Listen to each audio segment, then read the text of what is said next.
that out and just for intellectual honesty, I was writing down all the things I disagree with Donald Trump on, all the things that I would consider flaws, missteps, mistakes, lack of judgment, so on and so forth. And I get about halfway through and I just rip the sheet of paper off and ball it up and throw it over my shoulder. There was a little trash basket back over my back shoulder. I try to make it in because I'm a competitor like that, but there's a bunch of paper balls sitting on the floor around because I'm not much of a good shot anymore. And I wrote one word down on the next sheet, on the next page, and it was the word fear. Whose fear? The establishment's fear, right?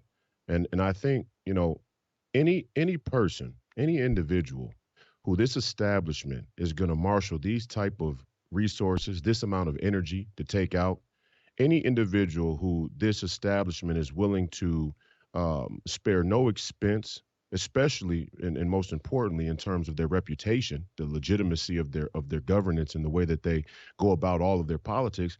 Anybody who they're willing to spare no expense around reputation to take out is exactly who we should throw down with.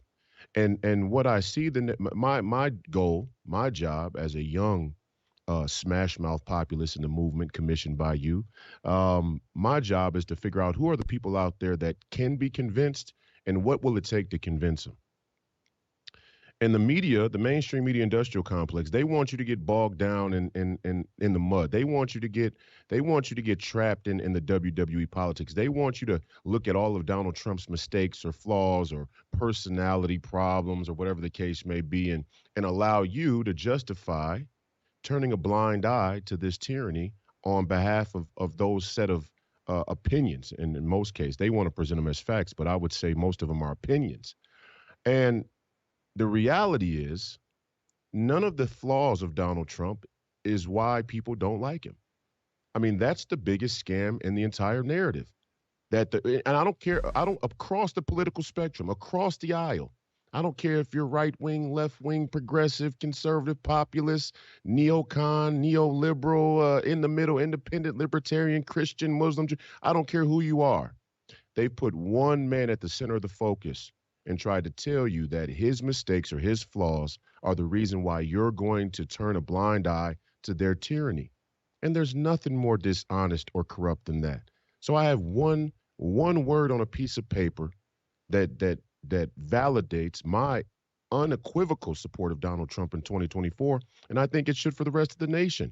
Not just the Republicans, Democrats as well, independents as well. Whoever the corrupt elite are going to marshal all their resources to take out, we should support because the corrupt don't spend that much time and energy trying to take out the corrupt. When people are corrupt and our corrupt elites believe they're corrupt, they will help them succeed. They will help them. Even if they have to put on a show, they'll help them. So on the back end, they can buy off whatever integrity they think they can buy off because that's how the corrupt work. Donald Trump's not willing to fold, and he's shown that a number of times, and that's what people reject. It's not even just the elites.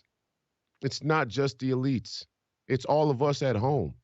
We want to find a reason in Donald Trump not to support him. But it's really our comfortability with the status quo.